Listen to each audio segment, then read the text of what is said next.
Hello, everyone.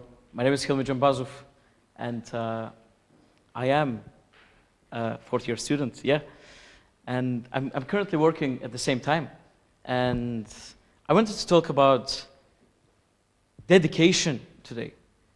So it's so important how we dedicate our lives to something. And the interesting fact is there's just too much to know. Like, we pick something in life and we just chase after it. We learn everything about it. We care about it. And I can give you an example with the way a lawyer would have to know about law and, in order to seek justice.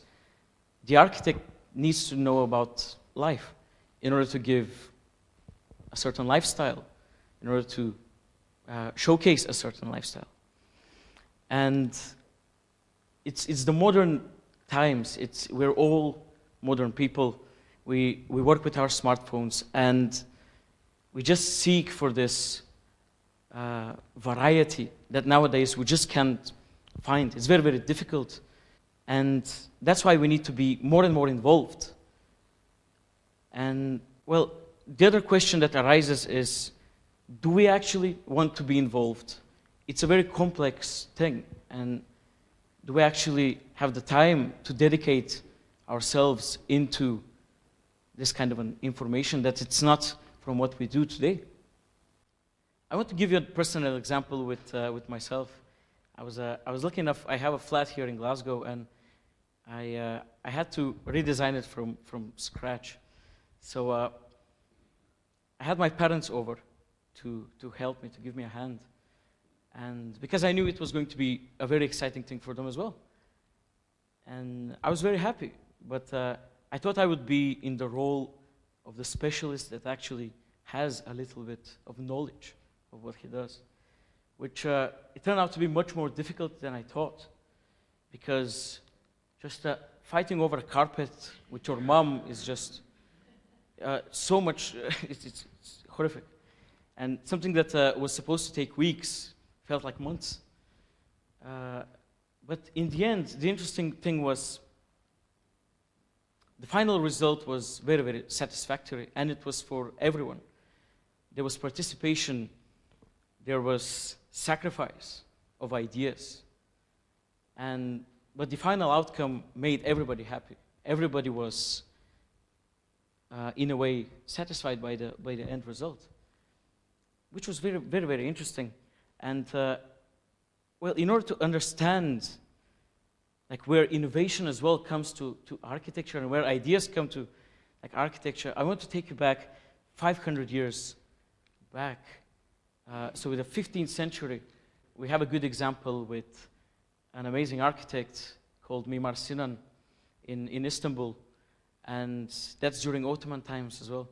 So I want to give you an example with a mosque of his, one of the mosques he loved. And just the ideas that went in, how revolutionary they were. And you can see at the top left corner, that's actually an ostrich egg that he placed in the chandeliers. And after time, people understood that it actually decreases the amount of spiders. So there's less maintenance, and you have, everything is clean. And it was a methodology that quite recently actually they proved in a university in Manisa with an experiment with vines. So they put ostrich eggs in one part of in a couple of rows of the vines, and where spiders are in abundance. And after 2 weeks, they saw that there was a decrease by 50% of the spiders. So it actually worked.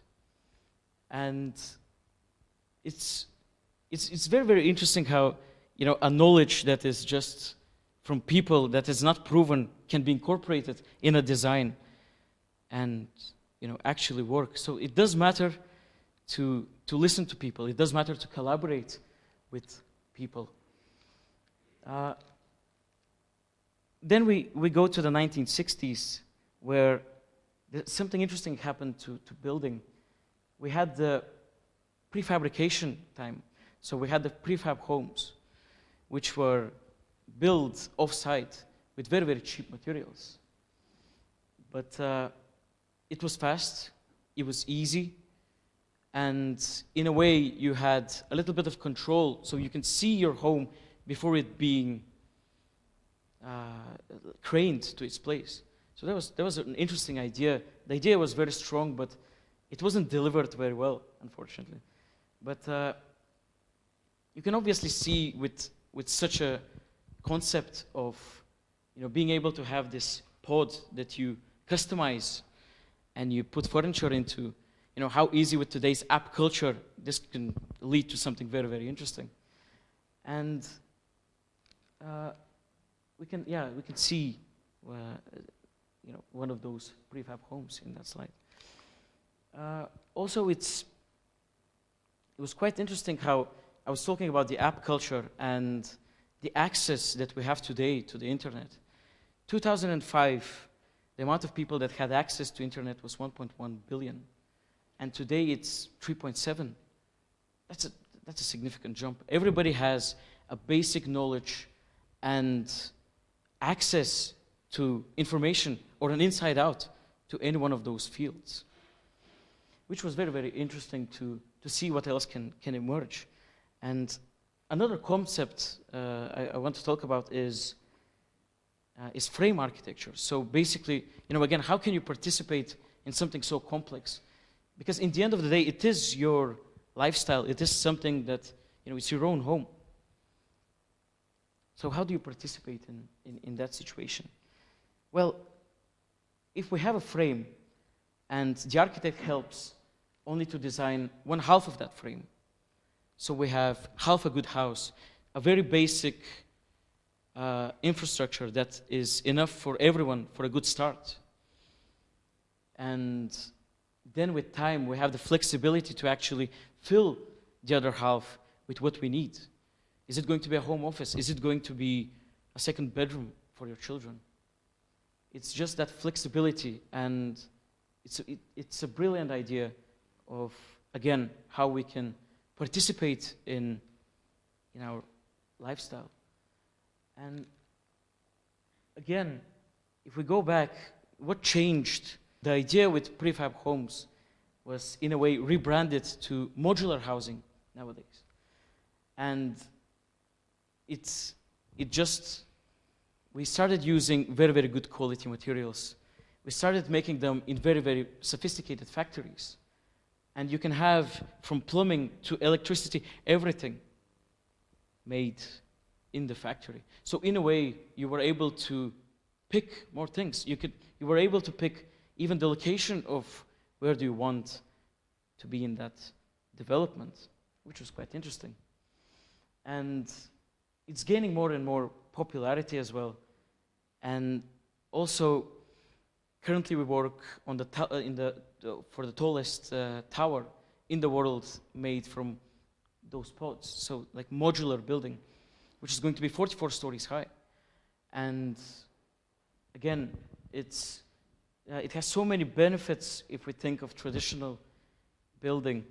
One of them being that it's twice as fast to build from the ground up. So you have these elements being brought to the site from the factory and then just craned into place and stacked one on top of other.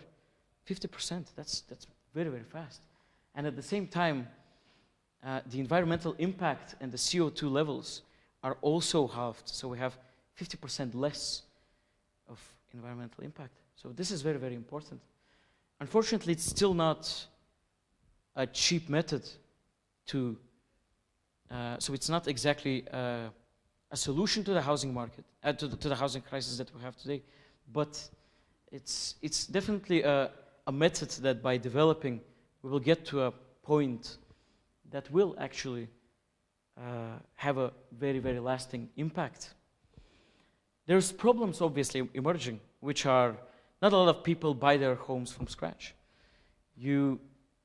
Most of the market is you buy a home that was pre-lived in, so the second-hand market, which is, with your preferences, how can you buy a house which you know, it's not again to your taste, it's someone else's taste.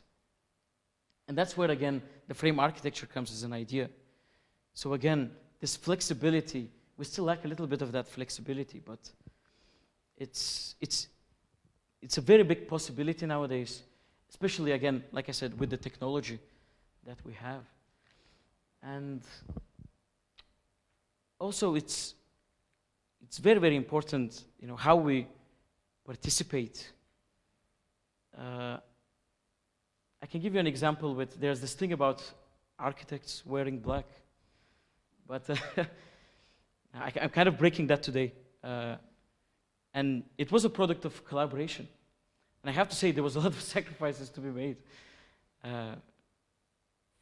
due to the variety of my wardrobe and the color. But in the end, it was satisfactory for not only me, but for a group of people. So it was definitely a very, very strong thing. It was very difficult. But in order to achieve that, we'll need patience. But in the end, we have to take control. It's our lifestyle we're talking about. So taking control and building our lifestyle. And it's a possibility with today's technology. So yes, it's very easy to do. Thank you very much.